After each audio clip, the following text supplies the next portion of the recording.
Welcome back to Pennsylvania Outdoor Life. Now, I know you guys are all at home planning your spring projects. You'll be going out into the garden, you'll be doing some landscaping. I know the Pennsylvania Game Commission is really excited about a bunch of the projects they have coming up, keeping wildlife and the environment in mind.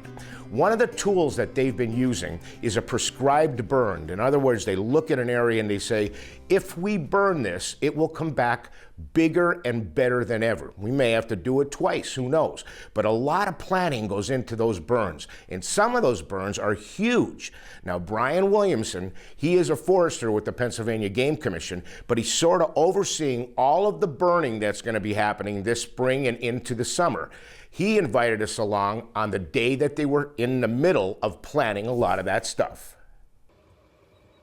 Fire is an efficient way to get wildlife habitat down on the ground. It's one of the tools in the toolbox is how I describe it to people. It's not a solve-all tool. It doesn't necessarily serve to replace the bulldozer or the feller buncher or the chainsaw, so to speak, or herbicide for that matter. It's just another one of the tools that allows us to meet our wildlife habitat management objectives. And it's an even more important tool in the places where we have fire-dependent communities. First, we'll make sure that we have pumps set up, make sure we have a water supply. We'll assemble all our equipment, everybody's in their squads and stuff, and then what'll happen is we'll do a test fire. Okay, lighting test fire. Test fire lit at 10:36. To make sure that we're getting the winds that we want for the day, that everything's burning the way we want it to do, we're hitting our objectives, that our consumption's what we want in the fields when we see the test fire. And then when everybody's comfortable, we'll give the go from test fire, and we'll proceed around the unit. A lot of people look at fire and say, oh my gosh, they're burning everything. What happens after you burn? What is the advantage of burning that particular piece of property?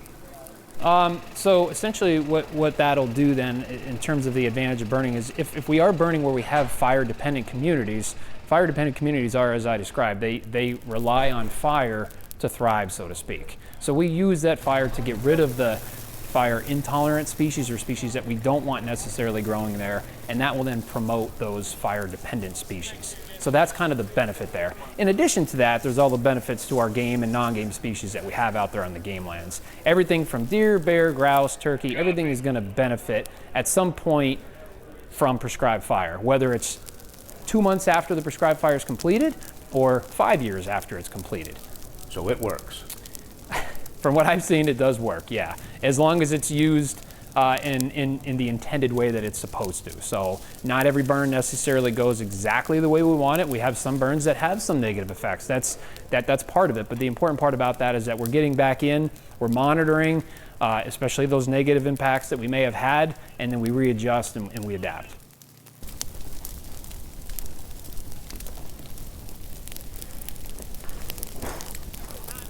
Ooh. Yeah. All right, I'm going. 1234.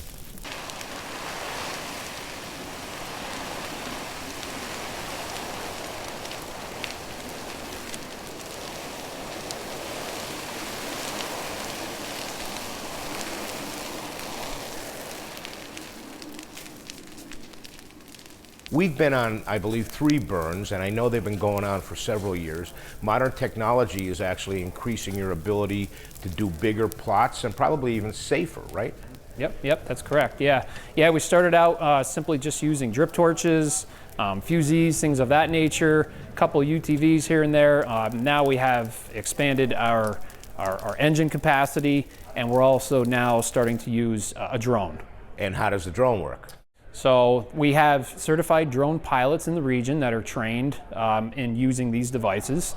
And the way the drone basically works is it can serve as a recon tool for us to recon a burn unit if we're looking for maybe a spot outside the unit, somewhere where it's burning that wasn't supposed to be. So we can use it at that capacity, but we can also use the drone then to ignite the unit. So the drone itself will be flown from like a landing zone, so to speak. It'll go up in the air and we'll basically tell it a specific pattern, an ignition pattern, to go and drop essentially like a ping pong ball type thing into the unit. So that actually starts the fire? That's correct, yeah. How long have you been using this? The drone here in the region, basically just in 2023. We started having some folks trained up on it outside of our region in, I believe, 21, 22. 2023 was, I believe, the first year that we started actually using it to implement prescribed fire.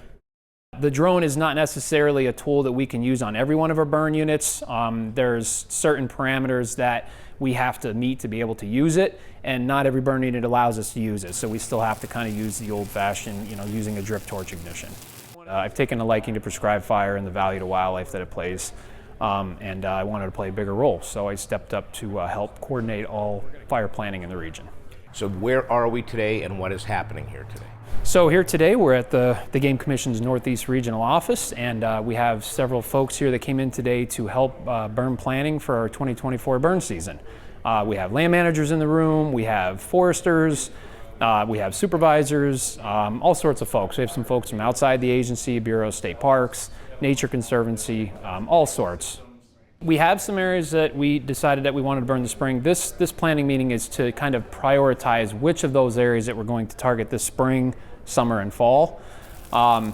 We identify those areas obviously through our comprehensive management plan. So every game lands has a comprehensive management plan that kind of talks about the habitat management activities that are going to occur on a specific game lands, and then that's where we outline whether or not we're going to use fire. If we're going to use fire as a tool on the game lands, that's when we develop a burn plan, that's when we develop burn units, and eventually we get into the preparation part of actual implementing a prescribed fire.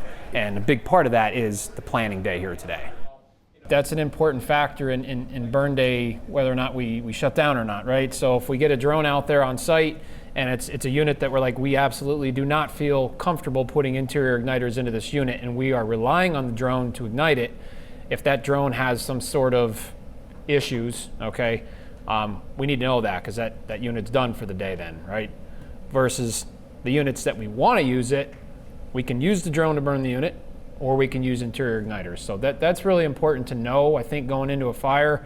The want especially, because when we're breaking out resources for the day, I need to know, okay, if the drone goes down, fine, we can bring some interior igniters in to get the unit done, but I need to plan for that. I need to make sure that I have enough people on site. I don't want to plan for the day with just using a drone and not having that ignition team, so to speak, on site. So once we have a burn plan in place, which is our legal document that says that we can put fire on the ground, we go into what we call field monitoring, so to speak. And what we have is we have our folks out there on the ground, they're monitoring the fuels, the leaf litter, the brush, the shrubs, things of that nature. We're going to monitor that, we're going to monitor the weather, and when those things come into what we call prescription, they're available to burn, and we can do it safely, that's when we make the decision to go out and get it done. So you've prioritized them already? Which burns are going to get the first focus? Yeah, that's kind of what's happening here today. So we've kind of outlined, we've got burn plans for specific game lands. We outlined the places where we want to use fire. Today's kind of meeting is to prioritize which units we're going to actually target this spring. So I know you have to be on a crew, you have to make sure that you know what you're doing, there's a bunch of tests. It's like we said before, it's not just going out and building a little fire and letting that happen. We hope to be going out on a couple of those burns, especially one of those burns with the helicopter dropping those bombs, right? We're hoping to be involved with some of those in the future. We're going to take a short break and we'll be right back.